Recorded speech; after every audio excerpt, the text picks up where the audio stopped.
exposición con Enrique. Primero, el punto que tienen allí ustedes del derecho a recurrir. En materia de apelación, que es el recurso que vamos a ver ahora, la pregunta central es si existe un derecho desde el punto de vista convencional, Convención Interamericana de Derechos Humanos, a una segunda instancia. Esa es la gran pregunta. Yo creo que no. Como en la mayoría de los modelos comparados, no existe. Y modelos nacionales. Y a nivel nacional también. El artículo 8 de la Convención Interamericana, numeral 2, proceso penal, letra H, el derecho a la revisión por un tribunal superior es aplicable solo a materia penal. Ello es, en materia civil puedo establecer límites para la apelación. Así de simple. Ejemplos. Artículo 242 de la Nación. 300.000 pesos es la suma actual para poder interponer recurso de apelación contra una resolución a nivel del Código Procesal Civil y Comercial de la Nación. Fantástico. Nosotros, hubo un grupo minoritario, yo pertenezco a ese grupo, yo era partidario de incluir algo similar, no se lo incluyó. Tenemos un fetichismo con la segunda instancia en Argentina. Ustedes me dirán, no, pero no, si es un derecho que no puede ser vulnerado. Pero en materia de prueba, admisibilidad y producción de la prueba, la resolución es inapelable.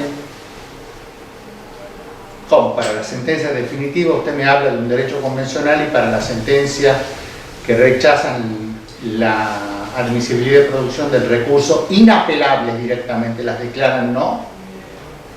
Bueno, ahí hay una contradicción. Entonces, el tema de la apelación continúa siendo el mismo sistema. Es decir, un sistema de apelación, si quieren ustedes, abierto. No tenemos filtros. Como si lo tiene, por ejemplo, la Nación. Con este filtro, por ejemplo, en razón del monto. De mínima no jura pretor. Cuestiones inferiores a 300.000 pesos no puedo recurrir por apelación, es inapelable. En términos de costo, para que conozca un tribunal superior de segunda instancia, corto allí. Lo existe a nivel de la Nación y lo incorporó también el proyecto de Código Procesal Civil y Comercial de la Nación. Entonces, un punto como para que tengan en cuenta, porque siempre se discute y siempre viene a la memoria el fallo de la Corte Interamericana de Derechos Humanos en Herrera Ulloa contra Costa Rica. No, no es aplicable en materia civil, sí en materia penal. Y por suerte la Corte Interamericana nunca cuestionó países, por ejemplo Chile, donde hay procesos de única instancia. Y la forma de acudir a un tribunal superior es mediante recursos extraordinarios de nulidad. Así que es un detalle como para tener en cuenta. Claro, en un modelo actual como, bueno, no tan actual, un modelo antes del 2018 donde ya se comenzó a implementar el modelo de procesos por audiencia sin reforma. En un modelo escrito, la verdad, yo prefiero de que estén abiertas todas las oportunidades recursivas de control por el superior. Pero en un modelo como el que propone el código, que es un modelo desde el punto de vista funcional, desde el punto de vista epistémico, es decir, lo que va a poder conocer el juez va a ser más cercano a la verdad, que va a ser el soporte de una decisión justa. La decisión de primera instancia, cómo está diseñado el proceso de primera instancia, la regla me hace prever eso de que voy a tener decisiones de mejor calidad. Y al tener decisiones de mejor calidad, crear filtros para acceso a la apelación era algo que era, creo yo, positivo. Ahora, si yo no tengo garantías de decisiones de mejor calidad, bueno, abro todas las vías recursivas posibles para que sean conocidas por tribunales superiores. Detalle importante, como para que tengan en cuenta, esto del derecho a recurrir en materia civil es limitado y es limitable. Y en materia de apelación está también limitado y es limitable. Esto respetando el derecho convencional y el derecho constitucional argentino. Detalle como para que tengan en cuenta en primer lugar. Luego, un segundo aspecto, la admisibilidad de los recursos, o la admisibilidad en este caso, ya la vamos a ver más adelante, de la apelación, está expresamente pautado que el juez en el examen de admisibilidad va a controlar solamente los puntos 1 y 2 del 754 que tienen ahí. No obstante, todo lo otro, tener que ver con la admisibilidad, controla esos dos puntos, declara admisible el recurso. Pero ya vamos a ver que continúa la regulación como la tenemos actualmente, una regulación que es prácticamente poco aplicable en el país. Poco aplicable porque no la aplican los jueces, no porque no sea útil, es útil. Y que es el control de la fundamentación del recurso. Que en materia de apelación, el control de la fundamentación del recurso la hago a través del escrito del memorial, de la expresión o de lo que sea, como quieran llamarlo, de agravio, que lo presento en otro momento procesal diferente al momento en el cual yo interpuse el recurso y fue admitido. Y supone que el recurso haya sido admitido para que yo pueda presentar mi expresión de agravio o memorial de agravio, como ustedes quieran. Ahora, ¿es controlado el memorial de agravio por el tribunal? No.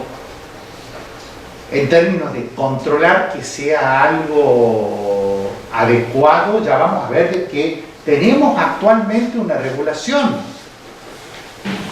El memorial o la fundamentación, ahora lo vamos a extender a la fundamentación del recurso de apelación fuera de audiencia, tiene que ser controlado en relación al agravio. Eso lo tenemos vigente ahora. La expresión de agravios o el memorial de agravios tiene que contener una crítica concreta y razonada de la resolución que yo estoy impugnando. Y van a encontrar la sanción actualmente, tanto a nivel nacional como a nivel provincial, es que se declare desierto el recurso. Esa es la sanción. ¿Sí? Pero se van a encontrar con muy poquitos casos donde hay declaración de recurso desierto porque la expresión de agravio o el memorial de agravio carece de una crítica concreta y razonada. Ya vamos a ver qué es crítica concreta y razonada, no es cualquier cosa. Entonces, el hecho de que la apelación fuera de la audiencia tenga ahora que ser presentada con la fundamentación, en realidad va a poner al juez en una situación, porque estamos hablando del APO, del inferior, que es el que tiene que realizar este examen, en una situación en la cual hay que cambiar paradigmas y tiene que empezarse a examinar ese recurso fundado con los agravios y fundado de la forma de que esos agravios estén expresados mediante una crítica concreta y razonada. Más adelante, cuando lleguemos allí, vamos a ver qué crítica concreta y razonada de acuerdo a la poca jurisprudencia que hay al respecto, porque hay muy poquitos casos. Desde el punto de vista estadístico ni siquiera está desagregado como un tema sin importancia, y es un tema importantísimo. Tema para que lo tengan presente, después lo vamos a ver más adelante. Y esto de los agravios no es un tema menor. El tema de los agravios es el reflejo recursivo del principio dispositivo. ¿Qué les quiero decir con esto? Así como el principio dispositivo va a determinar cuál es el objeto, la causa y los sujetos en el escrito de demanda, pues en los recursos va a determinar el ámbito de cognición del tribunal de ese recurso que se está haciendo valer. Y eso vale tanto para la revocatoria como para la aclaratoria, y más vale también para el recurso de apelación. Porque ahí yo estoy delimitando sobre qué va a poder conocer, no el inferior, sino el superior. No puede conocer fuera de esos agravios que se hayan hecho valer en la fundamentación del recurso o en la presentación cuando el recurso se haya interpuesto en audiencia. Por eso la importancia de los agravios. Delimitan el ámbito de conocimiento del tribunal en relación al recurso que se está haciendo valer. Y la prohibición de la reformatio imperius, o de la prohibición de reformar en perjuicio del recurrente, que es un principio importantísimo, muchas veces no observado, por eso se lo incluyó acá, en donde la regla es que yo como tribunal frente al recurrente no puedo pronunciar una resolución que ponga al recurrente en una situación tal de perjuicio superior al agravio que me hizo valer en la impugnación, salvo dos excepciones: que las dos partes hayan interpuesto el recurso, donde necesariamente si decido en favor de una, voy a estar decidiendo en contra de la otra. Y en el supuesto de lo que ya vamos a ver, la adhesión a la apelación. En esos dos supuestos ya no rige la prohibición de la reformatio imperius. ¿Sí? Detalles complementarios para cederle la palabra a Enrique nuevamente. Antes de continuar, la aclaración del punto materia de agravio es muy importante. Para dar un ejemplo, supongamos que la parte actora recurre el monto del daño material. La parte demandada recurra también el monto del daño material. Y a la parte demandada le rechacen la apelación. ¿El juez puede disminuir el monto del daño material? ¿Qué opinan? Ya no creo que lo pueda... No puede. Y no rechazar. El 757 dice clarito. No puede, porque si lo disminuye al monto, estaría resolviendo sobre un punto que ha sido rechazado. ¿Se entiende? Bueno, lamentablemente sí se ven resoluciones. Dicen, no, después dicen, sí puede entrar a resolver porque también fue apelado.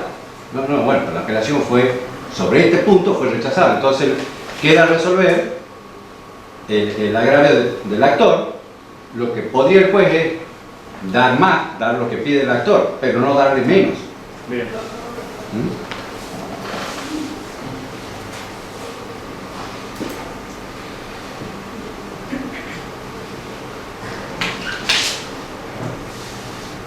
Aquí tenemos una comparación entre las disposiciones generales del recurso de apelación en el viejo código y en el nuevo código. En general se mantienen en lo sustancial las mismas disposiciones. ¿Dónde están las diferencias? Ahí están destacadas en colorado, en la interposición y el plazo, ¿no? En el viejo código decía, y bueno, podría ser un recurso interpuesto en una audiencia o fuera de la audiencia. Si era en la audiencia iba a ser verbalmente. En el nuevo código es igual. Si es dentro de la audiencia, el recurso se interpone verbalmente, el juez en el acto debe resolver si lo concede. Si lo concede, se le otorga al recurrente un plazo de 10 días para que lo funde. Esa es una diferencia con respecto al viejo código. En el viejo código, el plazo para recurrir era de 5 días para interponer el recurso. Acá, en la audiencia, tiene que ser en el acto. Si no se interpone el recurso en la audiencia, precluye la posibilidad de recurrir la resolución.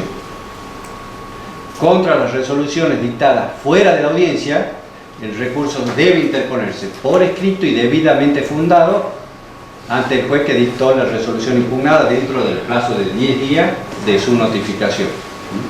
Esa es una diferencia sustancial con el viejo código. El recurso se interpone por escrito y fundado en el plazo de 10 días. El artículo 768 y 769 disponen respecto del examen de admisibilidad. Como les dije, si se interpone en la audiencia, el juez debe resolver inmediatamente, y si se interpone fuera de la audiencia, debe resolver sobre la admisibilidad en el plazo de 3 días.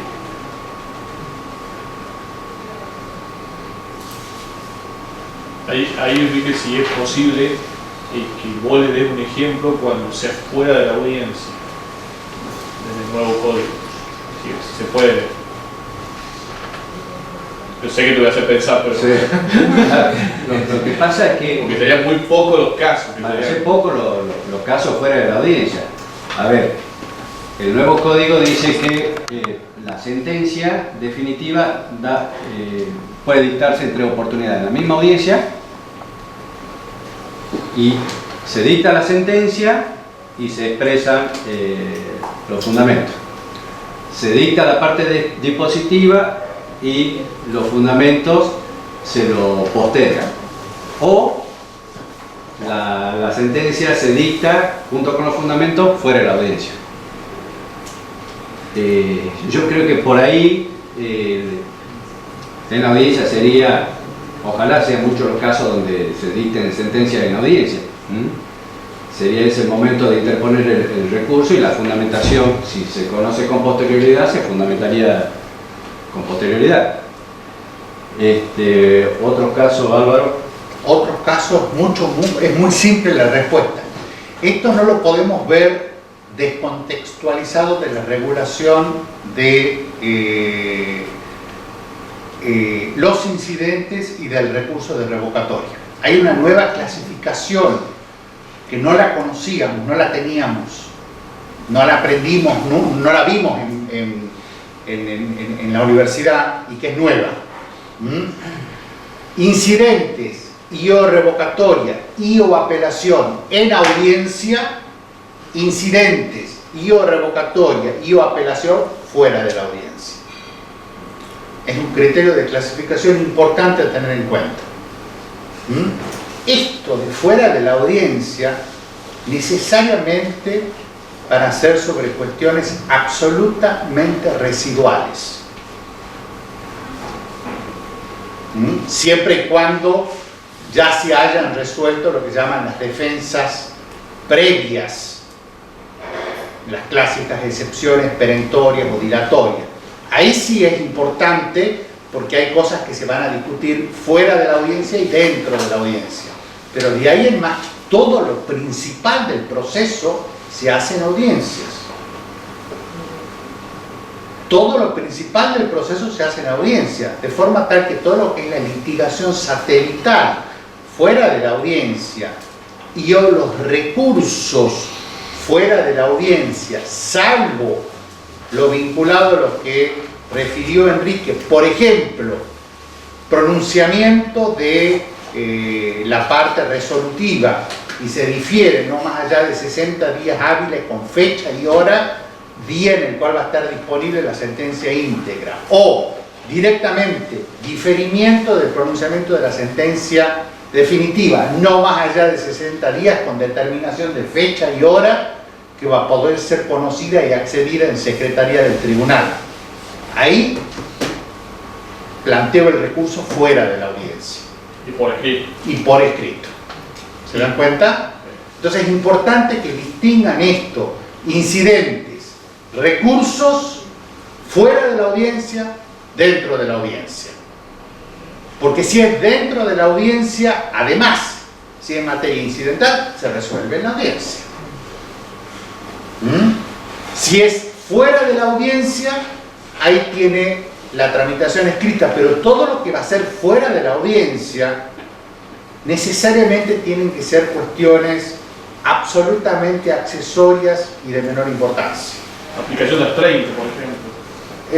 La aplicación de astreinte, claro, pero es accesoria a algo que ya se decidió en audiencia. Pero puede ser fuera de la audiencia. Puede ser fuera de la audiencia, pero el giro en torno es un sistema planetario que gira en torno a la audiencia. Todo lo principal se discute y se decide en audiencia. Todo lo accesorio podrá tratarse y o plantearse colateralmente o en forma, si quieren ustedes, satelital. Si estamos, por ejemplo, en un proceso ejecutivo, el proceso ejecutivo, por regla, es un proceso donde prima el principio de escrituración en lugar del principio del proceso por audiencia, por una razón muy simple. El proceso ejecutivo parte con una base fundamental que es el título ejecutivo, y el título ejecutivo es escrito. Se incorpora en el proceso ejecutivo la posibilidad de una audiencia en la ejecución de sentencias. Eso se incorpora, es nuevo, pero la regla es que en la ejecución rija más la escrituración que el sistema de oralidad, o si quieren, de las audiencias. ¿Sí? Cedo las palabras de Enrique para que continúe. Como estamos en un proceso por audiencia, había que solucionar un problema grave, que era lo que podría suceder cuando se planteare un recurso de apelación en la audiencia. Entonces el nuevo código, para evitar la interrupción de la audiencia, introduce el recurso de apelación con trámite diferido. Por regla, dice el código que el recurso se va a conceder con trámite inmediato. Y prevé el código expresamente cuáles son los supuestos en que se concede con trámite diferido, que son cuando se apelan las costas de los incidentes, cuando se apela la resolución de un incidente en una audiencia, cuando se apele la resolución que rechaza una defensa previa, o cuando se apele el despacho saneador. En estos supuestos, el recurso debe limitarse a la mera interposición, sea verbal o escrita.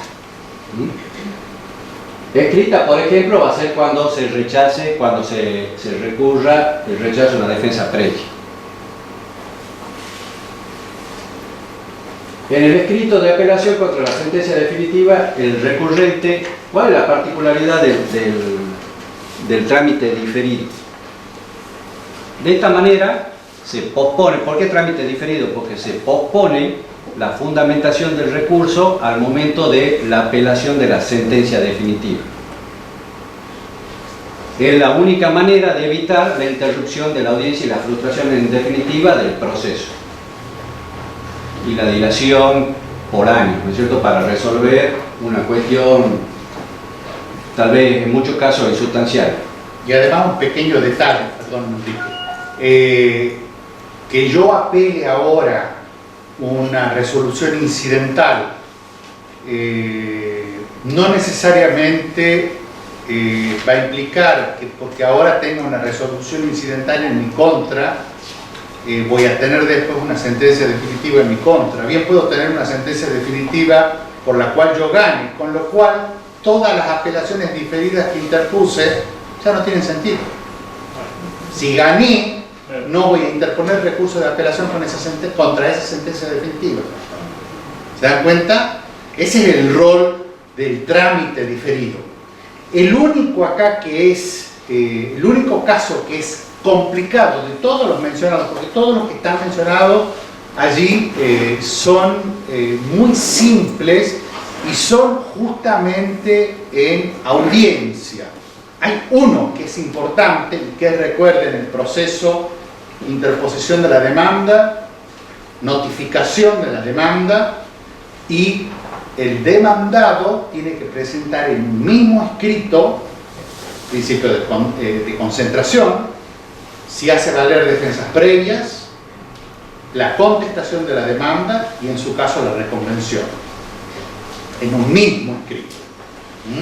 Bueno, las defensas previas se van a conocer antes de la primera audiencia. Entonces podrían ser que esas defensas previas sean defensas previas donde no se requiera audiencia. Defensas previas, me estoy refiriendo a lo que actualmente denominamos excepciones perentorias o dilatorias. Y es importante en las defensas previas distinguir entre aquellas que son saneables y aquellas que son insaneables. Con las que son saneables no tenemos complicación desde el punto de vista de la decisión del juez. El problema son las insaneables. Cosa juzgada, litis pendencia por identidad, transacción, prescripción no tanto porque puede quedar para definitiva también, pero se dan cuenta, esas podrían ser decididas fuera de la audiencia, salvo que el juez decida fijar una audiencia para alguna de esas defensas previas, donde necesite etapa probatoria. Y recuerden, cuando se resuelve o se resuelven por parte del juez las defensas previas, en esa misma resolución donde resuelve las defensas previas rechazándolas, va a fijar ya la fecha y todas las otras consecuencias de la primera audiencia. Entonces ahí tendría yo, por ejemplo, por regla, una resolución que se va a dictar fuera de audiencia, importante. Es el único caso importante. Los otros son de menor calibre, les diría yo. Pero acá este es un caso de una resolución dictada fuera de la audiencia en relación a una defensa previa, y esa apelación de ser concedida es con efecto diferido. ¿Se dan cuenta? Es el único caso importante, porque los otros, ustedes se fijan, son de menor calibre, por así decirlo. Pero es el único caso importante realmente a tenerlo en cuenta. ¿Sí? Bien. Bueno, y esa apelación contra la resolución que resuelve la defensa previa se limita a la mera interposición.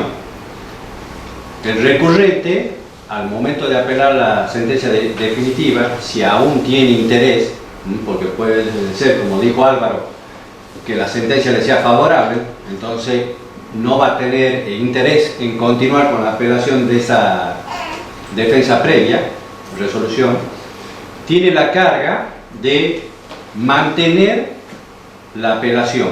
Y en esa oportunidad, cuando cuando interponga el recurso fundado contra la sentencia definitiva, debe indicar que mantiene el recurso, supongamos contra la defensa previa, y lo funda. Si no lo funda, se va a declarar desierto ese recurso. Respecto a la apelación, ambos recursos, ¿no es cierto?, contra la sentencia definitiva y contra la defensa previa, van a ser resueltos en la misma oportunidad por la Cámara. Respecto a los efectos del recurso, se mantiene, igual que el viejo código, por regla el efecto suspensivo. El artículo 774 en los dos primeros párrafos son iguales al viejo código, al 708 del viejo código, y se agregan dos párrafos donde dice expresamente que cuando el recurso fue concedido sin efecto diferido, sin efecto suspensivo y con trámite inmediato, el apelante tiene la carga de acompañar las copias. Es decir, cuando es con trámite inmediato, a diferencia del trámite diferido, la apelación se la debe sustanciar inmediatamente, se forma el incidente y se eleva a la Cámara. Cuando se revoca una providencia apelada sin efecto suspensivo con trámite diferido, será ineficaz la actuación adelantada por el Tribunal de Primera Instancia después de la apelación en lo que dependa necesariamente de esto. ¿Qué puede suceder, como decía Álvaro? ¿Cuál pueden ser los riesgos de la apelación con trámite diferido? Llega la apelación a la Cámara y la Cámara hace lugar a la apelación. Entonces, ¿qué sucedería? Bueno, el código dice que va a ser ineficaz en lo que dependa necesariamente del acto que fue revocado. Pero, y acá está relacionado con cómo se reguló la nulidad en el nuevo código, no va a proceder el reenvío cuando se pueda subsanar la nulidad. En el nuevo código tenemos tres momentos importantes donde el juez tiene el deber de sanear el proceso. El primer momento es cuando hace el análisis de admisibilidad de la demanda. En ese primer momento el juez tiene el deber de hacer un estudio de admisibilidad de la demanda y de subsanar eventuales defectos que pueda tener. El segundo momento es en la primera audiencia, cuando realiza un nuevo análisis de oficio o a pedido de parte y subsana eventuales vicios. Y el tercer momento es al momento de dictar la sentencia, donde el juez debe nuevamente hacer un análisis de eventuales vicios y subsanar los vicios que hubiera. Entonces, de esta manera se acota muchísimo la posibilidad de que existan nulidades, porque en tres momentos importantes el juez va saneando el proceso.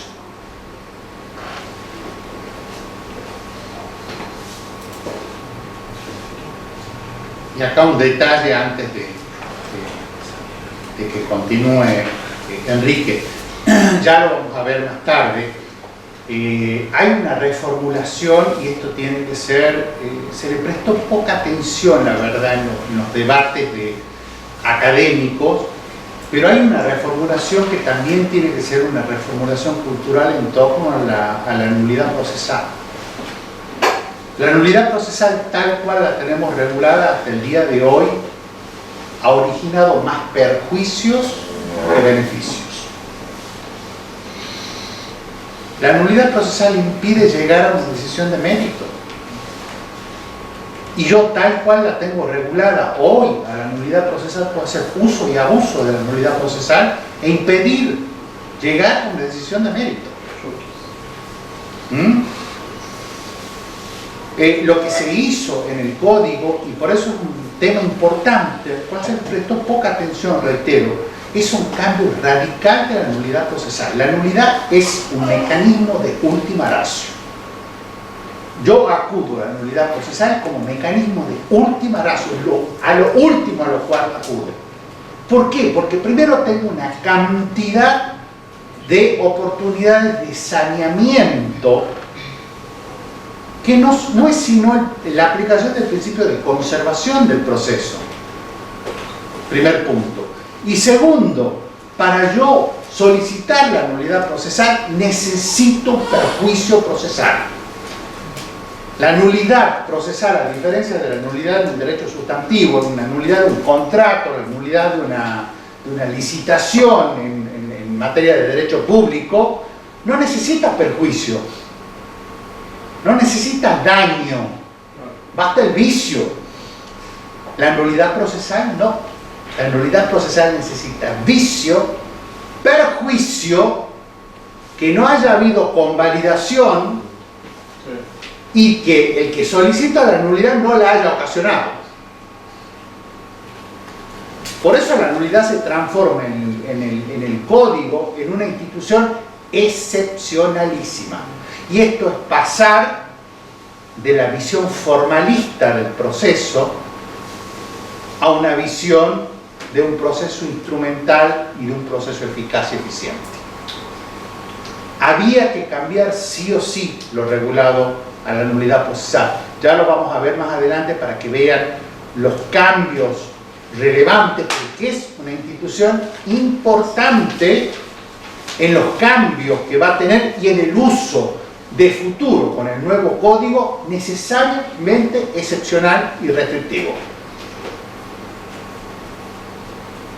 Es decir, si yo como parte estoy acostumbrado a litigar con la nulidad procesal hasta ahora, es una costumbre que me la tengo que quitar de encima, porque con los estándares fijados por el código para solicitar la nulidad procesal, yo no dudaría un momento como contraparte de decirle al juez de que hay abuso del proceso del otro lado y que hay litigación de mala fe. Y que lo sancione. Porque siempre que exista la posibilidad de sanear, ¿para qué destruir? Destruir implica necesariamente, cuando yo declaro la nulidad, implica que tengo que, en base al principio de extensión, decir cuáles son los actos nulos, y además se tienen que volver a realizar esos actos. Y fíjense cómo se va difiriendo la decisión sobre el mérito, que es lo que quiero yo como justiciable, sea actor, sea demandado. Ya lo vamos a ver igualmente más adelante. Bueno, continuando, el artículo 775 del nuevo código es similar al viejo código respecto al reclamo por el modelo de concesión del recurso. Se introduce el nuevo código un artículo que es importante respecto a la competencia que tiene el juez en la ejecución provisional de sentencia. Como les dije, el nuevo código, igual que el viejo código, mantiene por regla que las sentencias, que los recursos tienen efecto suspensivo. Pero simultáneamente el nuevo código va a permitir la ejecución provisional de la sentencia definitiva de primera instancia. Entonces, el legislador aclaró que sin perjuicio del recurso de apelación, sin perjuicio del efecto suspensivo, el juez de primera instancia sí va a tener competencia para conocer en todo lo relativo a la ejecución provisional de la sentencia que él mismo haya dictado. Perdón, un detalle acá. Ya no solamente puedo solicitar la ejecución de sentencias condenatorias, solo sentencias definitivas condenatorias, cuando la sentencia esté firme. Puedo también solicitar la ejecución de sentencias definitivas condenatorias aun cuando esa sentencia no esté firme o aun cuando haya sido recurrida. Eso se llama ejecución provisional de la sentencia, que tiene una regulación muy detallada. No creo que lleguemos hoy a verla, pero la pueden leer en el código, y es un instituto bastante innovador, muy nuevo, totalmente nuevo en nuestro sistema, pero para que lo tengan en cuenta. Y por eso está referido acá, porque tiene relación con los recursos. Sí, Adoro, al respecto, Enrique justamente en el mes de agosto expuso sobre ese tema. Y hay una, para los colegas que no la vieron, está subida al canal de YouTube de este colegio la actividad. Para que puedan ver si desean. Excelente, véanlo y razónenlo pensando con los recursos y vayan pensando de futuro. Esto es una especulación que conjuntamente la solemos hacer con Enrique. Estamos expectantes para ver cómo va a jugar esto de la ejecución provisional desde el punto de vista de los incentivos negativos y positivos para apelar.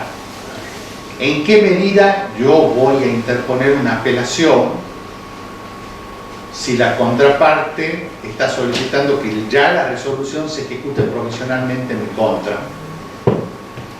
En otras palabras, el costo del tiempo de una segunda instancia no lo va a soportar quien ganó en primera instancia, sino lo va a soportar quien perdió en primera instancia y está recurriendo. ¿Qué pasa al revés? Entonces vamos a ver qué pasa al revés. Actualmente gano en primera instancia y la interposición del recurso de apelación por la contraparte suspende la posibilidad de que yo pueda obtener el cumplimiento, y el costo del tiempo lo asumo yo que gané. Y datos importantes que seguramente los brindó Enrique en su momento al hablar de ejecución provisional. Cuando nosotros vimos ejecución provisional, que era un tema nuevo, un tema absolutamente innovador dentro de nuestro sistema, no solo en Tucumán, a nivel latinoamericano, porque heredamos un sistema español, que no era posible esto, donde la ejecución estaba vinculada a las cosas juzgadas, cuando son dos cosas diferentes.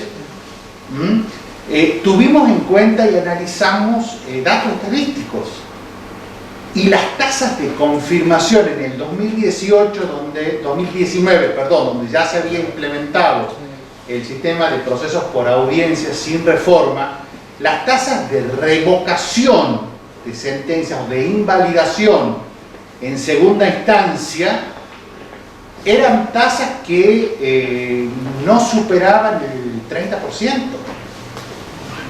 Entonces, si yo trabajo especulativa y pragmáticamente, con un criterio, si quieren ustedes, exclusivamente estadístico y economicista, a ver, voy a establecer, no voy a brindar posibilidad, siendo que el 70 o el 75% son confirmadas, de que eso que es confirmado ya sea y pueda ser ejecutado al momento que se dicta la resolución. No obstante, garantizarle a la contraparte que puede interponer recurso.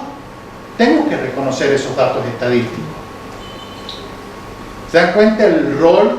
Bueno, vamos a ver cómo juegan esos incentivos de futuro. Claro, es un ámbito reducido, pero es el ámbito que más ocupan los tribunales de justicia, que son las sentencias de condena. ¿Sí? Por ahí hay mucho temor con la ejecución provisional de la sentencia, pero analizando las estadísticas del Poder Judicial y comparándolas con las españolas, nosotros vamos a tener la ejecución provisional de la sentencia, el actor va a tener que prestar caución.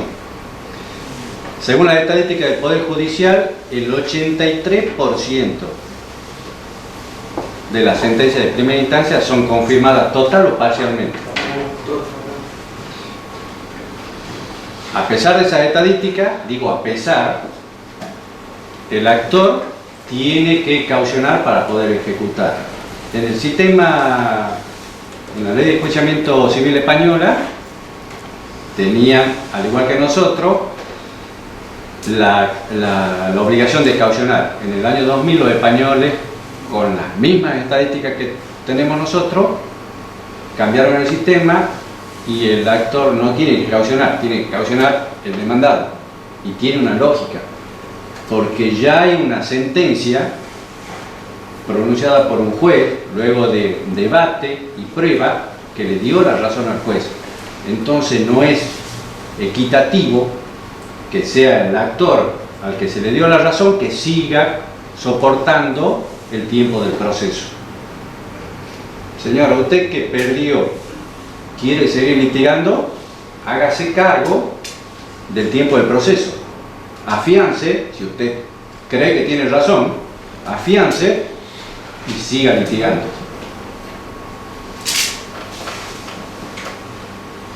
Y otro detalle, en la Argentina desde el año 1905, en la ley 4055, tiene ejecución provisional de sentencia no firme, que era el supuesto cuando se recurría a la Corte de la Nación una sentencia confirmatoria de Cámara.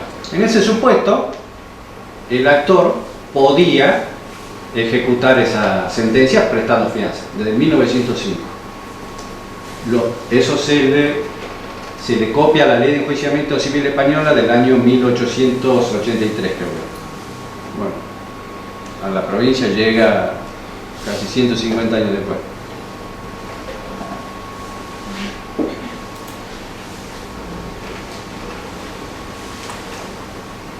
Vamos al procedimiento de la apelación libre.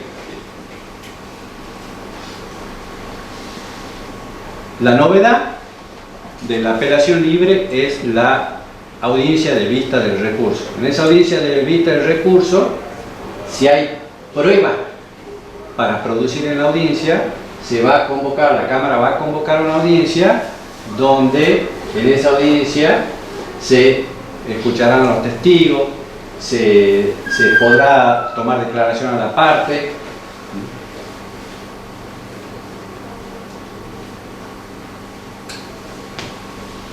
Entonces, cuando se ofrece prueba en el recurso, dentro de los 5 días de ingresado los autos al tribunal, se debe resolver sobre la admisibilidad de las pruebas.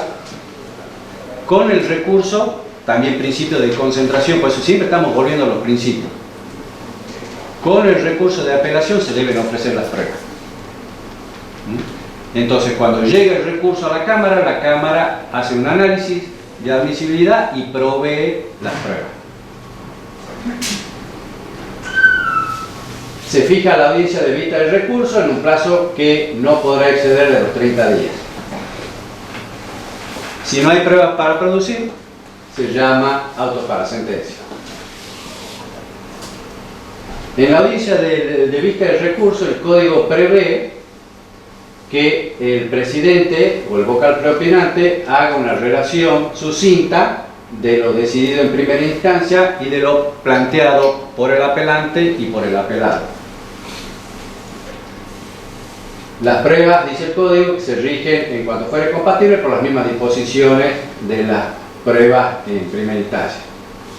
Concluida la producción de las pruebas, se le otorga a cada parte la palabra para que alegue sobre el mérito de las pruebas.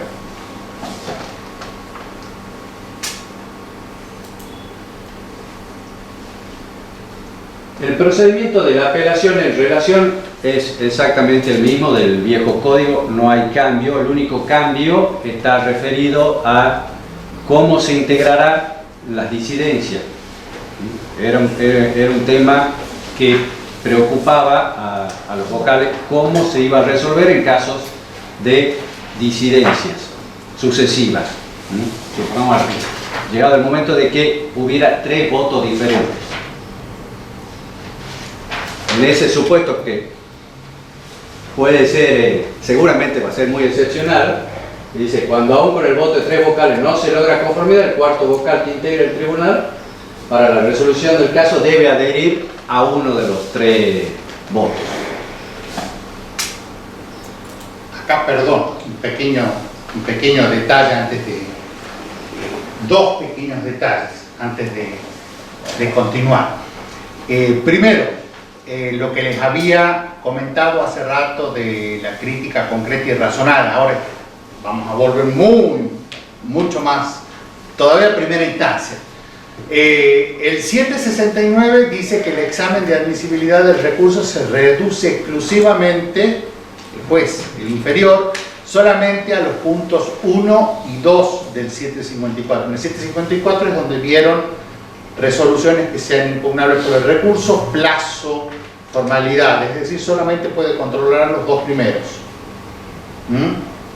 Ahora, es curioso porque mantiene, ese es el 769, se mantiene en el artículo 777 la forma de expresar, de manifestar, de hacer valer los agravios. Y habla de escrito de expresión de agravios. Bueno, acá hay que entenderlo, escrito de expresión de agravios en una apelación en la cual, por una resolución dictada fuera de la audiencia, yo lo tengo que presentar conjuntamente con el escrito de interposición, bueno, será el escrito de interposición de la apelación. Y ese escrito de interposición de la apelación es el que voy a examinar en relación a los agravios. Si es de una apelación interpuesta en audiencia,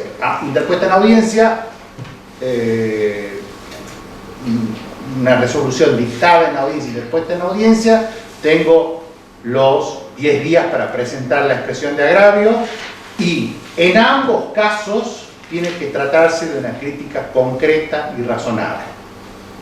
La sanción es la deserción del recurso. Claro, en este primer supuesto es con el que estamos acostumbrados a trabajar, no ofrece mayor inconveniente. No sé cómo va a ser en este, porque la deserción se confunde o se va a confundir quizás con la inadmisibilidad del recurso, o quizás el juez diga declaro admisible pero el recurso estará desierto porque acá no hay una crítica concreta y razonada. Y crítica concreta y razonada es muy fácil. Ya ustedes como jueces, ya ustedes como apelados, una crítica concreta y razonada implica que indico la resolución y las partes de la resolución que me ocasionan agravio. Tiene que estar clarito eso. Segundo, tengo que indicar el agravio que me están ocasionando esas partes de la resolución contra las cuales yo interpongo el recurso. Y tercero, tengo que indicarle al Tribunal Superior cómo debió haber fallado el inferior. Eso es crítica concreta y razonada. Si faltan algunos de esos tres elementos, hay un pataleo, hay un reclamo, que le llamen de cualquier cosa, pero eso no es una expresión de agravio correcta. Tienen que estar los tres elementos. Resolución impugnada que parte, agravio, el perjuicio que me genera en concreto, y el perjuicio está vinculado con la victoria o derrota en un incidente o en el proceso, no si se me murió el abuelito porque perdí el proceso, no, eso es un agravio material. Nosotros trabajamos con el agravio en sentido formal. Y tiene que estar especificado de qué manera debió haber resuelto el tribunal. Bueno, eso está incorporado acá y es importante que lo tengan en cuenta. Va a ser o debiera ser un mecanismo ya por parte del tribunal inferior para tomar las riendas y decir, aparte del tribunal que dictó la sentencia. En el Reino Unido, el escrito solicitando apelación en primera instancia, que es excepcionalísima, se llama escrito de leave, de permiso. Le estoy pidiendo permiso a usted, señor juez, que dictó la sentencia, permítame que sea revisada por el superior. Bueno, esto es empoderar al juez de primera instancia con todo lo que significó el bagaje de un proceso por audiencias, con todas las condiciones y mejoras que ello significó. Y que se ponga duro en los casos donde diga, ¿sabe qué? El recurso que usted está interponiendo es un recurso que no tiene probabilidad de éxito. Probabilidad de éxito, no podrá decirlo, pero sí, un recurso que no tiene la expresión de agravio, no reúne las condiciones que debía o podía reunir. Tendremos que ver en qué medida se aplica eso, porque acá el problema está en el abuso de los recursos, en especial de los recursos verticales, como es el recurso de apelación. Primer detalle importante que, discúlpenlo, retrotraía a estados posteriores, pero volvamos a esto que es la decisión de Me interesa de la decisión de una apelación libre con audiencia de prueba. Lo podremos tener apelación libre sin audiencia de prueba. Una sentencia definitiva y la prueba es limitada a los casos que ya conocemos. Hecho nuevo, denegación en la admisibilidad de la prueba en primera instancia, denegación en la producción, esto se suma, y el supuesto de que solicite la declaración de la parte contraria sobre temas que no pudo declarar en primera instancia. Los supuestos probatorios están bien claramente delimitados. Vamos a la audiencia. ¿Quién va a estar en la audiencia? Esa es una preocupación que tuvimos oportunidad de charlarla con Enrique. ¿Cómo deciden la sala acá en Concepción, en Tucumán? ¿Cuántos vocales? Bueno, hay dos nada más, porque la otra sala todavía está vacante. Pero deciden los dos. Deciden los dos, pero hay un vocal preopinante. Y Claro, pero deciden los dos. sí, así. Bueno, Tucumán trabajan de dos. En un proceso por audiencia, tengo que prever la probabilidad del disenso. Puede ser que entre esos dos haya disenso, pero no puedo sumar un tercero para que dirima el disenso y no participó de la audiencia.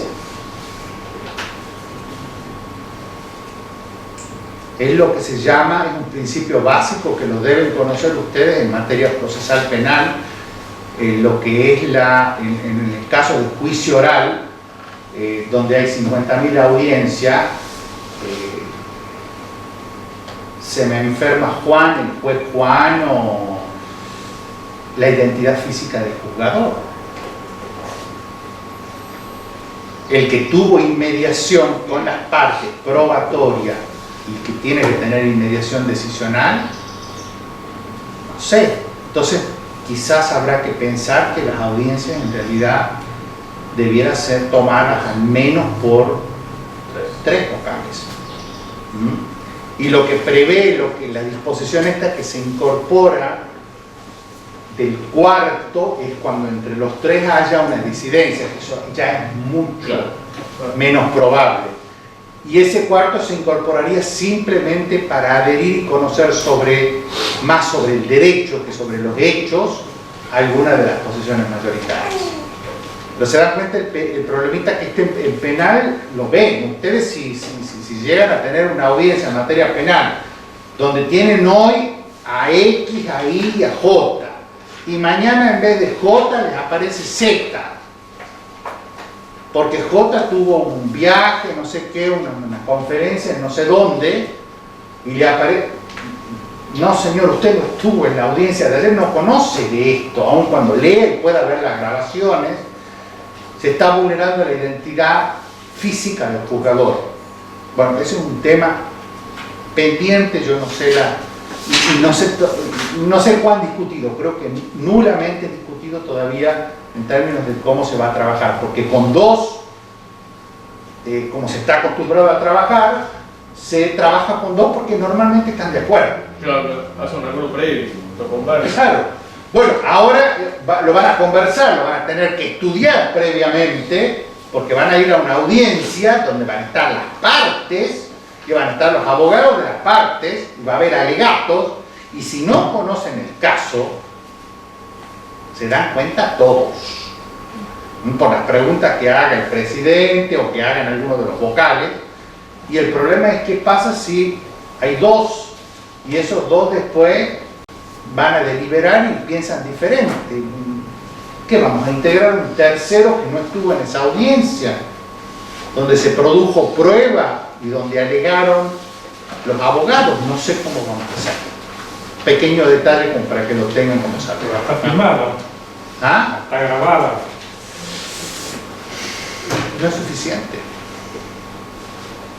Tiene grabada, pero no estuvo. Vos decís por el principio de inmediación. Inmediación. Ah, No es principio, es Pero en sí. materia penal. En materia penal lo tienen. En materia penal tienen el principio, es un principio constitucional de identidad física del juzgador, del juez natural. Eso también tiene que regir acá. Hay un principio infra, que es la inmediación. La inmediación que es personal porque está con las partes, probatoria porque tiene contacto directo con la parte, e inmediación decisional porque es quien decide. Bueno, aun cuando esté grabada, es complicado. Y esa ha sido la discusión en la parte penal por el tema de la audiencia virtual. Que la inmediación se rompía supuestamente en esos casos. Sí, pero la verdad, la inmediación ya los tribunales, yo les diría, De todo lado. tanto Tribunal Europeo de Derechos Humanos, que ha tenido mucha oportunidad de pronunciarse, la Corte Constitucional, la propia Corte Constitucional Alemana, el Tribunal Constitucional Español, dicen que no está rota ahí la inmediación. No está rota porque la inmediación tiene que ver con un fenómeno de temporo-espacial, y acá estamos hablando de temporo-espacio virtual, no espacio físico, por ende se está respetando. Claro, está bien tiempo. En cambio, si ve el video después, el tercer vez ya se rompe en el tiempo. Está en otro, está viendo un video y es complicado. Es complicado. Era una práctica que se solía hacer en España. Cada uno se llevaba en lugar del expediente la grabación y la veía en su casa, y después se llevaban a cabo las audiencias donde solamente había alegato y era complicado. Doctor, ¿y cómo ve el caso de muerte del tribunal, de alguien, de un integrante del tribunal, por ejemplo? Todos los casos que tengan que ver con subrogancia o con sustitución de alguno de los miembros del tribunal, esto ya desde primera instancia, donde tiene un juez unipersonal, el juicio tiene que empezarse de nuevo. En primera instancia, ¿no? En segunda instancia es más factible, es más fácil, porque el ámbito probatorio es mucho más reducido. El problema es en primera instancia. Los casos de cómo se van a dar los supuestos de subrogancia, no solamente de muerte. Se me enferma, una enfermedad muy grave, ¿qué hago? Bueno, son temas con los cuales vamos a tener que enfrentarnos en la mayoría de los supuestos. Si ya no puede intervenir el juez X, dependiendo del estado procesal, si es antes de la primera audiencia no hay problema, si ya es luego de la primera audiencia estamos frente a un problema. ¿En qué medida se lo puede subrogar continuando el proceso, o lo puede subrogar pero se tiene al menos que llevar de nuevo a cabo la primera audiencia? ¿Te das cuenta de los problemitas? Eso en primera instancia. En segunda instancia no es tan complicado porque la audiencia está muy limitada desde el punto de vista probatorio. Pero tengan en cuenta estos elementos de la identidad física del juzgador, que lo tienen en materia penal. Acá tenemos un tribunal colegiado, y trabajar con dos sin prever la probabilidad o la posibilidad de disidencia, y que va a aparecer después el tercero, ¿a dónde? No sé, porque el tercero nunca es visto por las partes. Para eso está la publicidad. ¿Dónde está el tercero? Ah, no aparece porque hubo disidencia en la deliberación o en la propuesta que tenía el preopinante con el segundo. No sé quién es el tercero. Ese tercero no estuvo en la audiencia. Es importante el detalle. Entonces, para tenerlo en cuenta, no es un tema muy discutido, no sé cómo lo van a solucionar desde el punto de vista orgánico procesal. Respecto a la queja, el nuevo código no tiene diferencia con el Con el viejo, la única diferencia está en el plazo de 5 días para interponer la queja, en el código viejo eran 3 días. Hay una pregunta que es un interrogante, el tema de las copias, porque actualmente hay una creación por acordada de corte, ¿verdad, Diego? Porque el tema de las copias en la queja se había generado la posibilidad de que sean los archivos del PDF, incluso se hablaba de un enlace aprovechando el cliente virtual. No sé si eso se va a modificar, esa parte con exigencia del código, con una exigencia de admisibilidad. Sí. Y bueno, el principio de adecuación de la forma, el principio, a ver, hoy ¿cuál es la realidad? Que no necesita copia. Por eso, pero como hay requisito de admisibilidad, y puede tener oposición de la contraria, Sí. en el supuesto después cuando se le notifique. Agrega el enlace y listo. El juez tiene acceso Jugamos a directo eso. a ese enlace. Jugamos eso, bueno. Un tema mucho menor en el punto de vista del proceso digital. Pero, claro, exacto, pero con el proceso digital, pedir la formación de un incidente, adjuntar copias digitales, Ya no es. un excesivo rigor formal. Bueno, claro. Claro. Bueno, y acá vamos a una novedad, que es el nuevo código incorpora el recurso de apelación por adhesión. Por ahí se lo podría confundir con la apelación, la adhesión a liticonsorcial. No es la apelación liticonsorcial. El recurso de apelación por adhesión, para hacer una analogía, también se lo denomina, y tal vez sea más apropiado, más comprensible, la denominación de apelación reconvencional. Y la apelación reconvencional es a la segunda instancia lo que la reconvención a la primera instancia.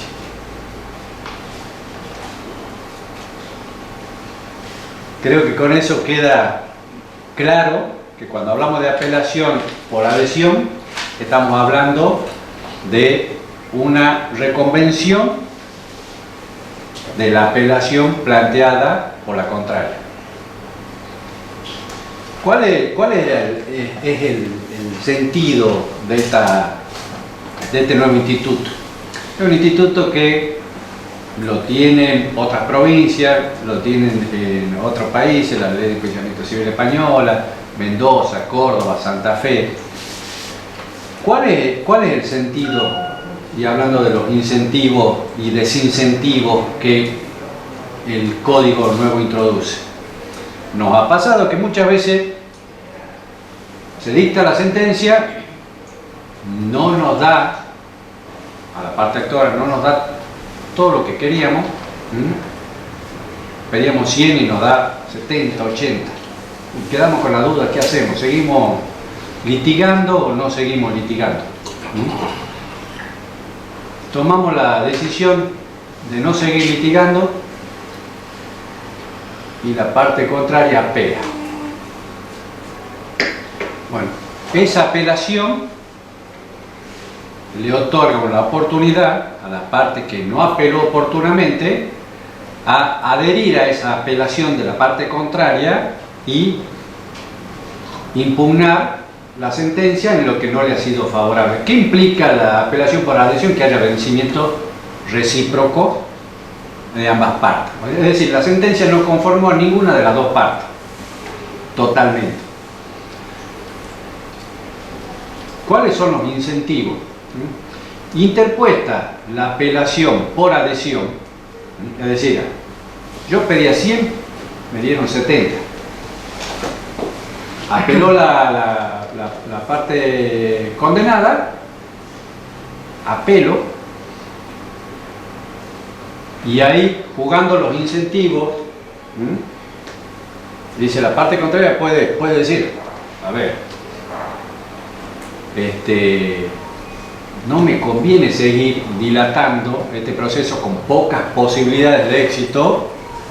Tengo la oportunidad de ver que la parte actora apela, y en vez de ser condenado con 70 tengo la posibilidad de ser condenado por 100. Puedo llegar a una conciliación, proponer una conciliación, y si no hay conciliación y no tengo plena confianza, puedo desistir del recurso. Si el apelante principal, que es el apelante que interpuso el recurso en tiempo y forma, desiste del recurso, la apelación por adhesión también cae. Entonces, eso es lo que buscó el legislador con la introducción de la apelación por adhesión, que las partes continúen en ese diálogo y analicen las ventajas y desventajas de continuar litigando.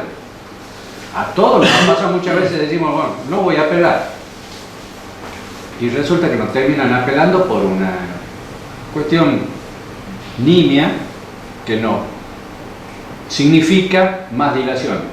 Perder en la Cámara el promedio son 2 años. Sí, generalmente apelábamos y quedamos expectantes que no vaya a hacer el apelaba. contrario. Si no apelaba, desistíamos. Exacto. Ahí se evita ya todo. Y tengan en cuenta lo siguiente, el mecanismo de la adhesión a la apelación o apelación por adhesión, como quieran llamarlo, supone, por ejemplo, que el doctor Martín Tello litiga conmigo, el doctor Martín Tello interpuso apelación contra una resolución, ya venció el plazo para que yo interponga la apelación como apelante principal. Él es apelante principal. Yo podría haber interpuesto en el mismo plazo común que tenemos recurso y hubiéramos tenido 2 apelantes principales. Acá estamos, ya me venció el plazo para apelar. Me corre en traslado del recurso por el interpuesto y allí adhiero, manifiesto mis agravios y para tener que conocer sobre todo ya la Cámara. Y acá no rige la prohibición de la reformatio in pecora, la prohibición de reforma en perjuicio. Es decir, se va a decidir arriba algo que puede perjudicarme más a mí o más a él de lo que originalmente estaba perjudicado. Pero genera, lo que decía Enrique, la posibilidad de, si quieren, conductas estratégicas desde el punto de vista recursivo que pueden llegar a disminuir, si quieren ustedes, la brecha de disenso para generar acuerdo. Aparte de que recuerden, en segunda instancia, lo que vimos hace rato, en la audiencia de vista del recurso rigen los principios que están establecidos en primera instancia. Lo primero que va a hacer el tribunal es invitar a conciliar. Y después va a ordenar el saneamiento del proceso. Entonces, eso rige también. Entonces, estos son mecanismos para generar incentivos de posibles acercamientos, como para que yo y mi contraparte calculen las probabilidades y quizás se llegue a un acuerdo. Para que lo tengan en cuenta. Es un mecanismo muy simple, ustedes lo verán muy simple, pero puede tener mucha utilidad. Y además, el hecho de que dependa del apelante principal, el apelante principal, si desiste o decide desistir directamente, bueno, desistirá. Y ahí se cae también la apelación por adhesión. Pero se dan cuenta, es un mecanismo muy interesante, bastante útil desde el punto de vista de la litigación estratégica y en los resultados, en las posibilidades de poder acercar eventuales posiciones muy enfrentadas. ¿Sí? Abajo del PowerPoint está cómo sería el trámite, el procedimiento, ¿no? El apelante principal recurre la sentencia, la parte contraria no recurrió, se corre traslado a la contraria por 10 días del recurso y el apelado tiene 3 opciones: guardar silencio, no contesta el recurso, lo contesta, y tercero, lo contesta y apela por adhesión. O sea, en el mismo escrito contesta el recurso y además se agravia de los puntos que le sean desfavorables de la sentencia que la contraria está recurriendo. De ese recurso se corre traslado al apelante principal por 10 días. Y en esos 10 días el apelante principal puede guardar silencio, contestarlo o eventualmente tendrá también la opción de desistir. Si desiste, queda firme la sentencia de primera instancia.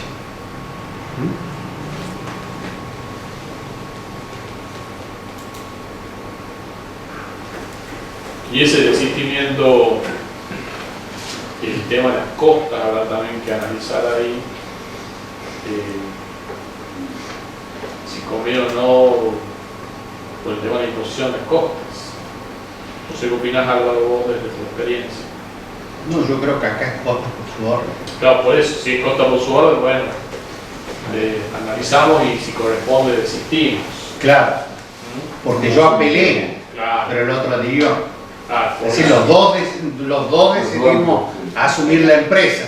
El problema es que ahora ya no me interesa, Claro. me interesa continuar, así que Bueno, si creo es que así, sería lo más razonable las costas por su orden, porque los dos tuvieron razón probable. los dos tuvieron razón probable. La otra es, claro, imponer costas al apelante principal, que desistió porque es quien resultó vencido en primera instancia. Claro. Pero es complicado desde el punto de vista de los incentivos. Así es. ¿Mm? Sí, lo razonable es que sea en costa por su orden, porque la apelación por adhesión tiene su soporte en la apelación principal. Tal cual.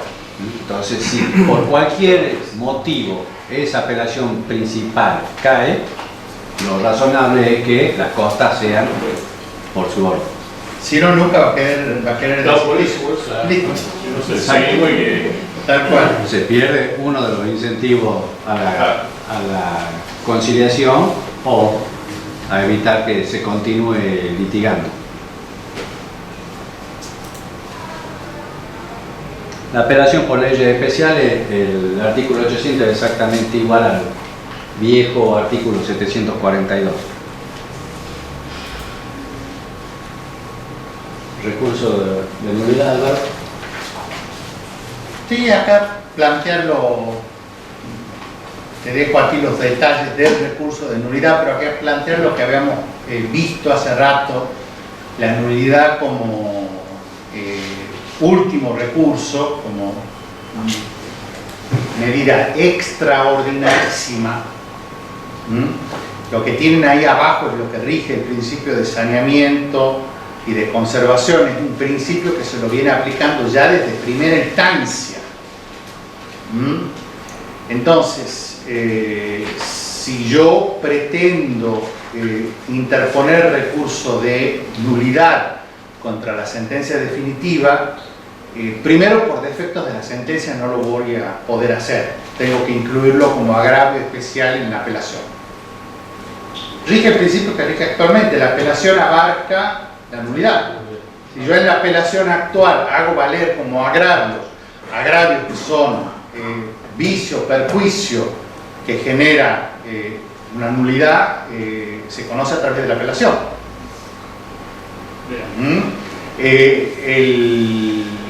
El otro detalle importante que tiene acá es que se aplica todo lo que está y que es importante. Este es el artículo clave de reforma en materia de nulidad procesal, que es el 226. Fíjense los detalles. 226, que supone que antes se establecieron cuáles son los requisitos para solicitar la nulidad procesal. Y como les decía, lo básico, vicio y existencia de perjuicio y la no convalidación, si se satisfacen esos requisitos, puedo empezar a pensar. Pero tengo estos filtros de solicitud de nulidad procesal donde rige por regla el principio de saneamiento y de conservación de los actos procesales. Todo lo que sea defectuoso, porque la nulidad trabaja con vicio, el saneamiento también trabaja con vicio. Todo lo que sea defectuoso y saneable, sanear antes que declarar la nulidad. Esa es la regla, para mantener los actos procesales con plena vigencia, con plena validez, y ahí tienen el despacho saneador que tiene que dictarse en la primera audiencia, los actos cumplidos con posterioridad al despacho saneador, que no van a tener trascendencia desde el punto de vista de la nulidad, si es que es probable que la parte que quiera solicitarla sea la parte vencedora, porque está bien, tuvo una afectación en sus derechos de defensa en el proceso, pero terminó ganándolo. ¿Se dan cuenta cómo queda absorbido directamente un defecto procesal por el resultado de mérito del proceso, que es lo que nos interesa? Y los casos de actos posteriores a la sentencia definitiva, está todo regulado allí, y lo que rige es el principio de saneamiento y de conservación de los actos procesales. Por ende, tiene un rol residual el recurso de nulidad, y además la Cámara, la posibilidad de la Cámara de declarar de oficio la nulidad. Nosotros tenemos el supuesto actual que sigue existiendo, que haya alteración en el órgano jurisdiccional, alteración en la secuencialidad o en la estructura del proceso, o perjuicios a terceros. Eso sigue en primera instancia, pero si ya fue saneado, limito a la segunda instancia de alguna forma al respecto. ¿Se dan cuenta? Entonces se transforma en un mecanismo de última ratio la nulidad, porque la nulidad, les recuerdo, lo único que hace la declaración de nulidad procesal es dilatar el pronunciamiento de la decisión sobre el mérito, nada más que eso, y eso debe o tendría que ser excepcional, porque yo necesito arribar a un resultado en el cual me digan el derecho sustantivo es o no aplicable a su caso en particular. ¿Sí? Muy bien.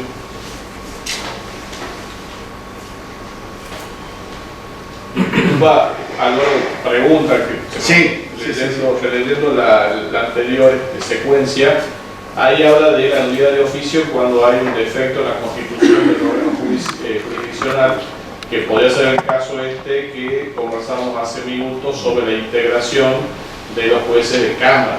claro. Ahí podría haber ahí se podría generar, si a alguien se le ocurre, a mí se me ocurriría hacerlo, pero porque se aplican lo que hay muchas cosas de la costumbre que ya se adquirieron en el proceso penal que son aplicables por analogía acá, y no hay razón para no aplicarlas. Entonces ahí podría ser una causal, estoy viendo ahí una posibilidad, pero más para casación. Claro. Ya queda para un ya extraordinario, para un recurso extraordinario. Para un recurso extraordinario por vulneración a la norma de forma, pero bueno, podría ser una posibilidad, ¿no? Bien. Es complicado, porque yo creo que no le va a gustar al tercero que se integre, que le estén diciendo usted no está, usted nunca estuvo en esta fiesta, no sé qué hace acá decidiendo. Claro. Entonces son problemitas que hay que valorar. hay que tenerlos en cuenta. Hay que tenerlos en cuenta. Bueno. Son problemitas no menores que están vinculados. Lamentablemente el principio de inmediación es un principio muy, muy importante. Es muy importante y es algo que tiene que ver con los procesos por audiencia, donde hay inmediación del juez, y hay tres tipos de inmediación que hay que respetar. La personal, que es el juez que tiene contacto con las partes, que le permite al juez conocer las partes conocer al juez, el juez proponer a las partes y a sus abogados la posibilidad de llegar a un acuerdo.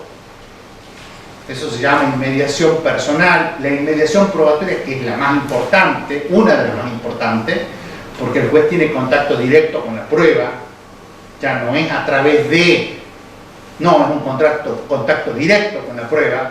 Y la otra que a mí me preocupa, acá, pero esto que queda entre nosotros solamente, porque esto en Tucumán es herejía, pero es un tema que estamos investigando con otro grupo de investigación a nivel comparado, es la inmediación decisional.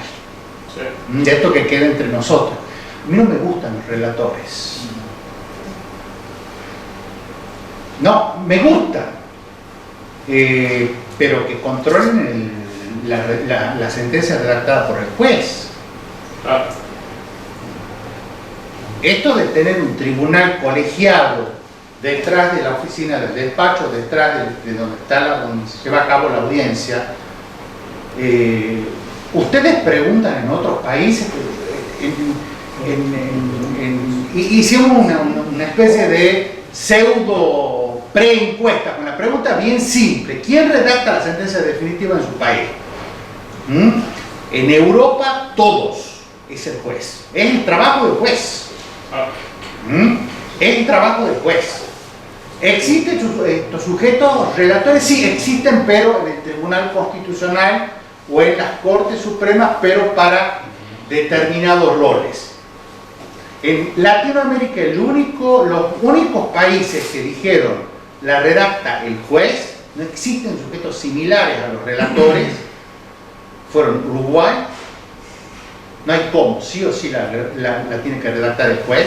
El juez que estuvo en la audiencia y que presenció la audiencia, y Chile para materia laboral. Materia civil, donde sigue el sistema por escrito, existían incluso, a mí me tocó allá experimentarlo hasta que la Corte Suprema los llamaban los proyectistas, que eran contratados, no eran personal estable del Poder Judicial, eran tercerizados, se contrataban por un tiempo, eran normalmente personas recién egresadas con muy alto promedio de las mejores universidades, y eran los proyectistas, hacían proyectos de sentencia. Esto lo tenemos nosotros absolutamente normalizado, como si fuera una cosa normal. Nadie lo discute. Yo sé que puede ser una cosa, no sé si ofensiva, quizá fuerte para los relatores, pero lo cierto es que tiene que hacer ese trabajo es el juez. Pero tenemos otro problema que tampoco podemos ignorar, y es que tenemos pocos jueces. La sobrecarga de trabajo es muy fuerte, y bueno, se acude a lo más económico, que es un relator, desde el punto de vista de los tiempos de designación y desde el punto de vista de los sueldos. Un relator resulta más económico. Un juez, hasta que es nombrado, hasta que pasa el CAM, hasta que pasa esto, hasta que llegue, bueno, años y años. Y les doy otro detalle que también a mí me parece importante en algún momento que se ponga sobre la mesa de discusión, es el tema de los sueldos de los jueces de primera instancia, que son sueldos muy bajos. Yo no puedo comprender que un juez de primera instancia gane 50% menos que un relator de Corte Suprema.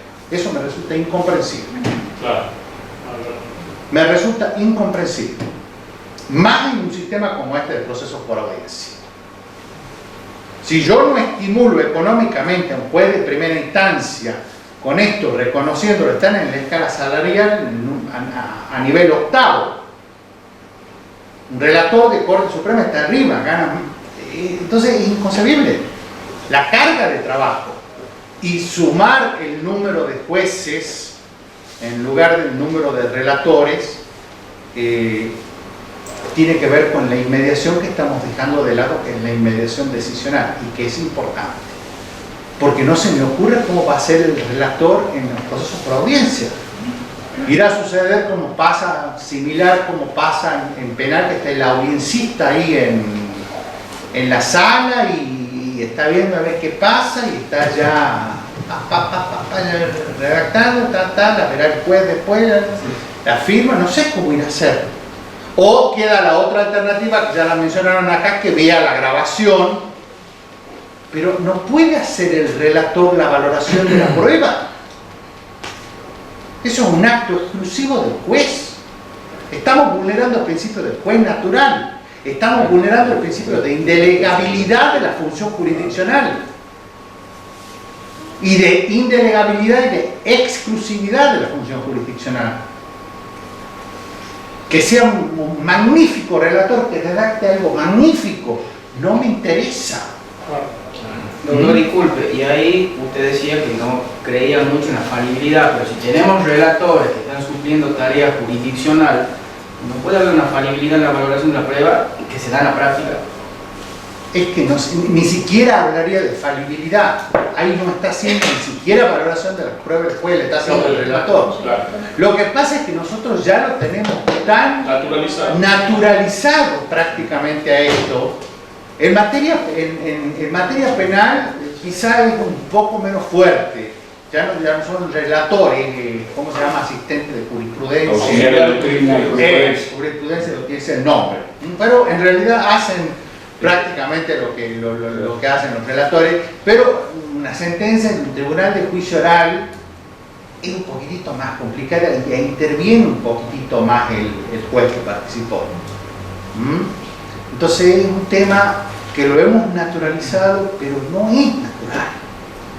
Lo vemos en otros modelos, en Latinoamérica, incluso con modificaciones, el caso de Bolivia, código del 2013, donde incluye procesos por audiencia, o Colombia, también del año 2013, Ecuador, año 2015, donde también hay figuras similares, porque no hay presupuesto para tener la cantidad de jueces que se necesitan y la sobrecarga del sistema judicial, bueno, hace que terminen estos secretarios, letrados, asesores o auxiliares o relatores desempeñando un rol que es complicado.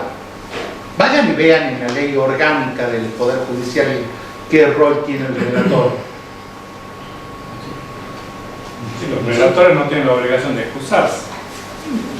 No solamente no tienen la obligación de excusarse, sino que usted no sabe quién está decidiendo. Usted estuvo conmigo en la audiencia, pero no soy yo el que va a redactar la sentencia. Yo voy a controlar, y claro, el juez controla y después firma, pero el juez controla y le va a decir que corrija o no aquello. No me convence. La cosa debe ser el inverso.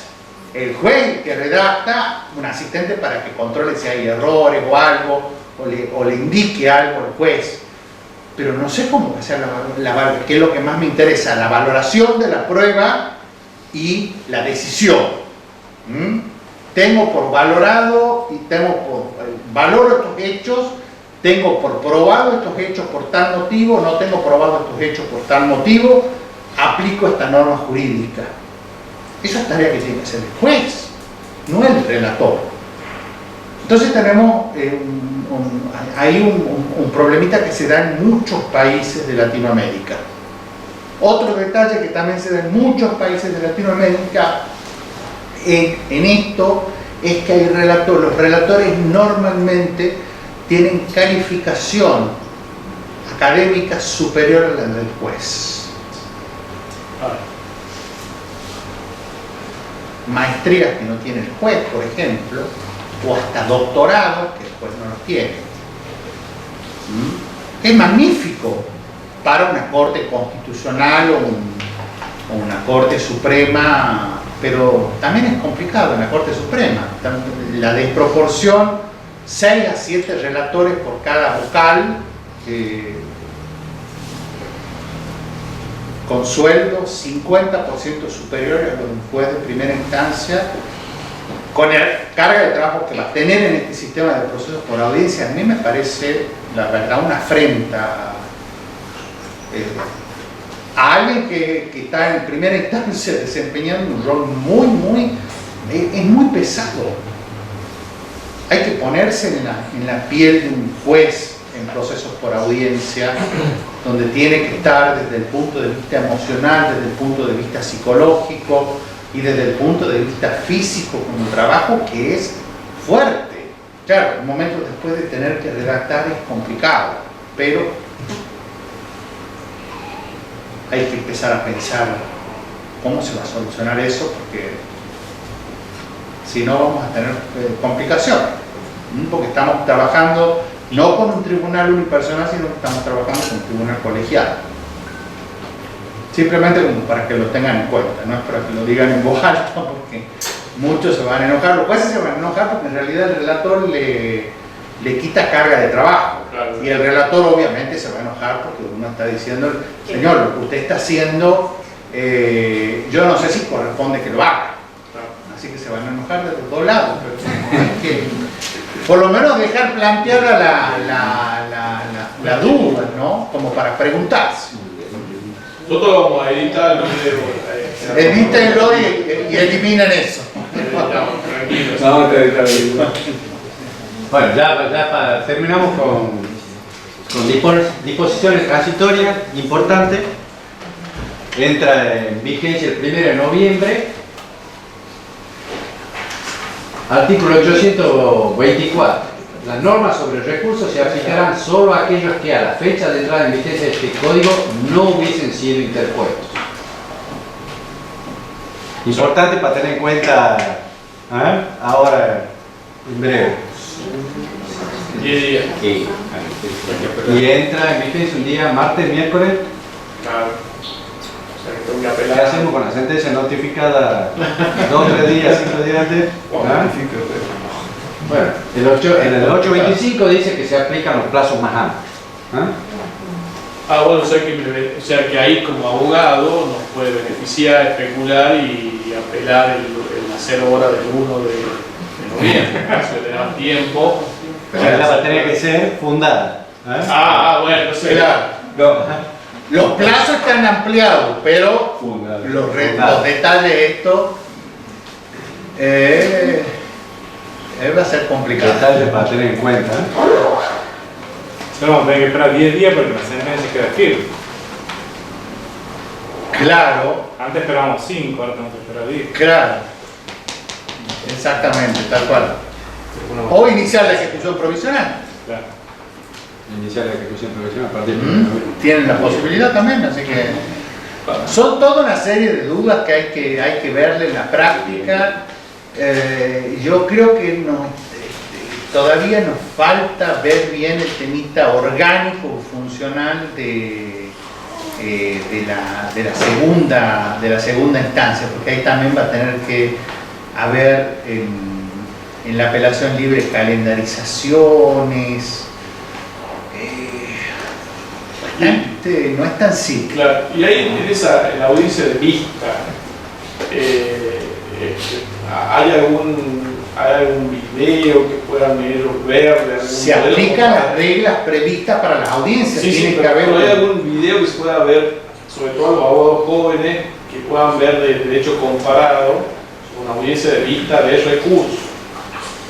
Que vos conozcas, Álvaro, ¿hay algo de Es eso? que en todos los países de Sudamérica hay audiencias de vista de recursos, Claro. sea de apelación o de casación.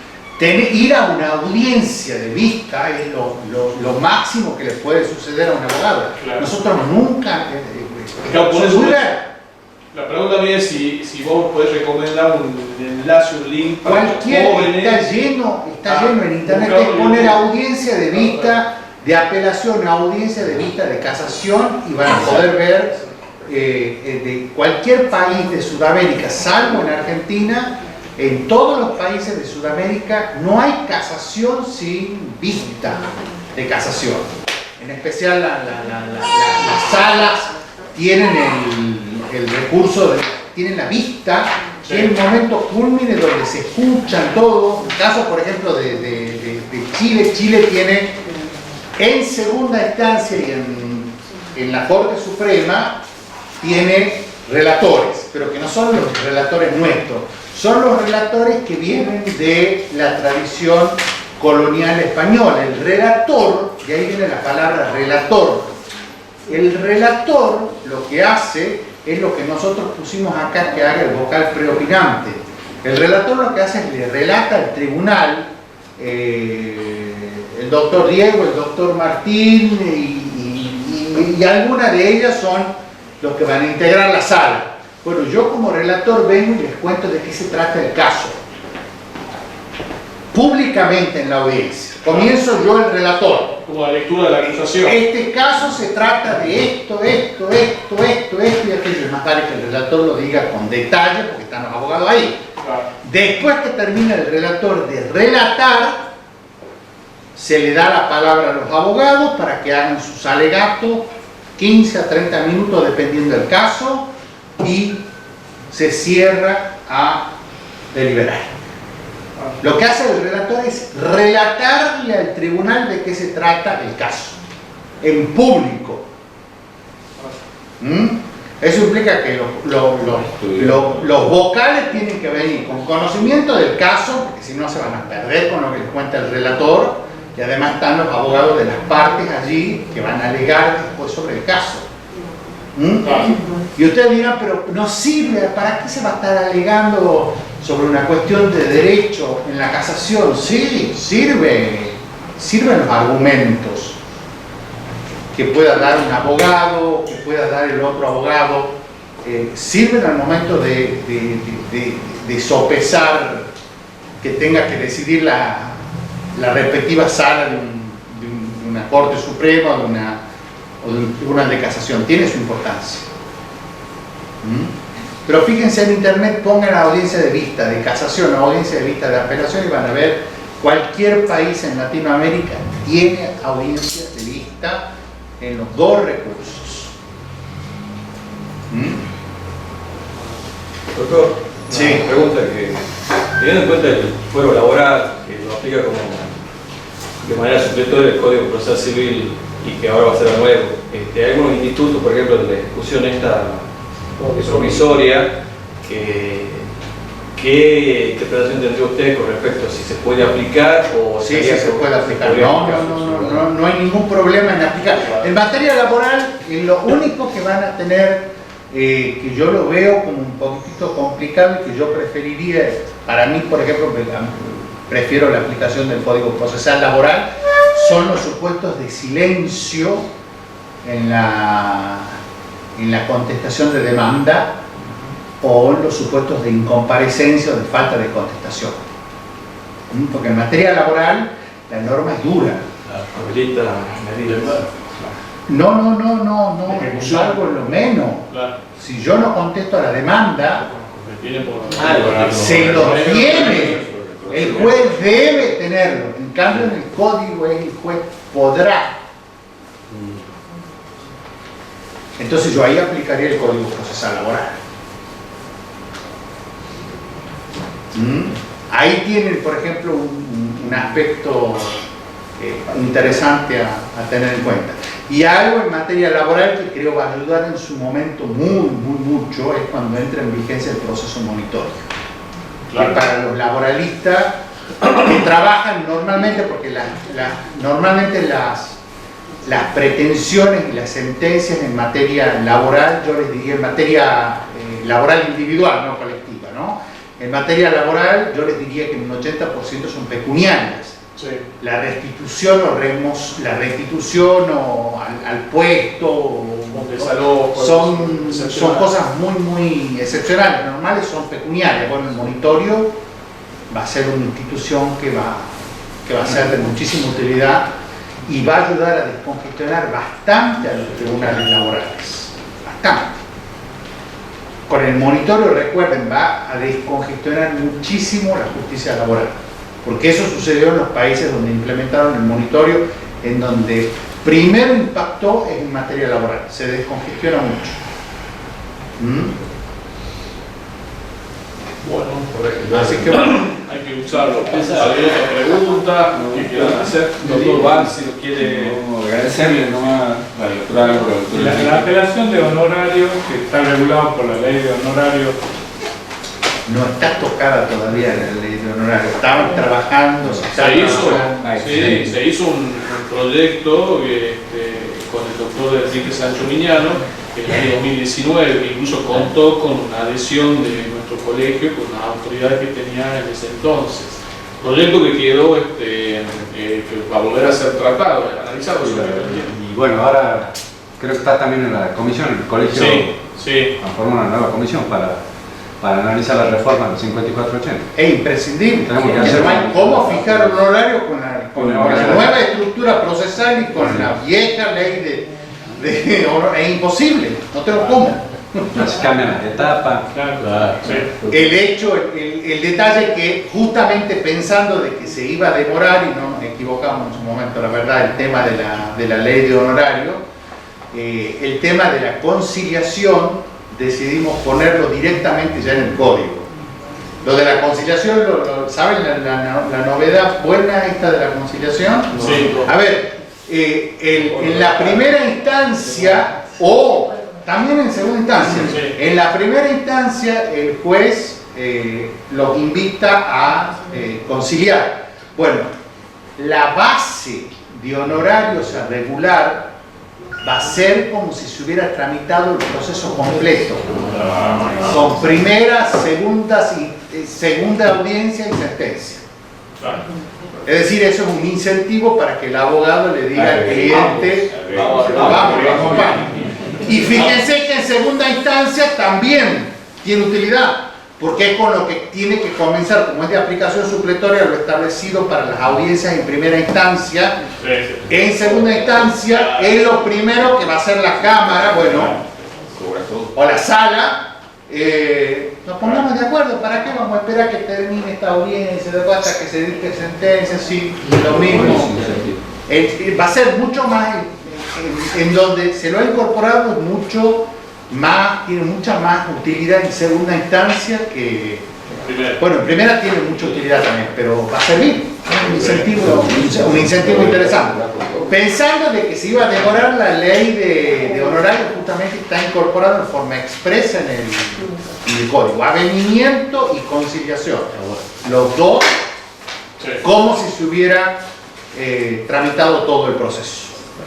Bueno, gracias Álvaro y Enrique, le invitamos al doctor, al presidente, palabras, despedidas, o sea. Pero agradecerle, no sé si le pasó a ustedes, pero a mí cuando hablaban era como si me abrían una ventanita de Windows. Así que nos quedaron muchos interrogantes, muchas cosas interesantes para estudiarla, para releerla. Y les agradecemos mucho porque la verdad que siempre que se producen las reformas, lo hemos visto en la reforma del Código Procesal Penal, por ahí el Poder Judicial con más estructura, no es porque sea no es con una intencionalidad negativa, capacita a sus funcionarios, a su personal. Así que les agradecemos que los doctores nos hayan venido a capacitar a nosotros, que somos una parte importantísima. Muchas gracias por la invitación y la exposición de ustedes, porque esto que usted está diciendo no es detalle menor, es un detalle importante. Y sucede lamentablemente en todo tipo de reforma. La capacitación de los recursos humanos del Poder Judicial está garantizada y es gratuita. La capacitación de ustedes no está garantizada y normalmente no es gratuita. Acá también se agradece ahí, doctor Valls, que los colegas hayan venido de forma gratuita también. Sí, es un adicional bastante importante porque es un sacrificio, un esfuerzo. Realmente les agradecemos, ¿no? Muchísimas gracias. Gracias.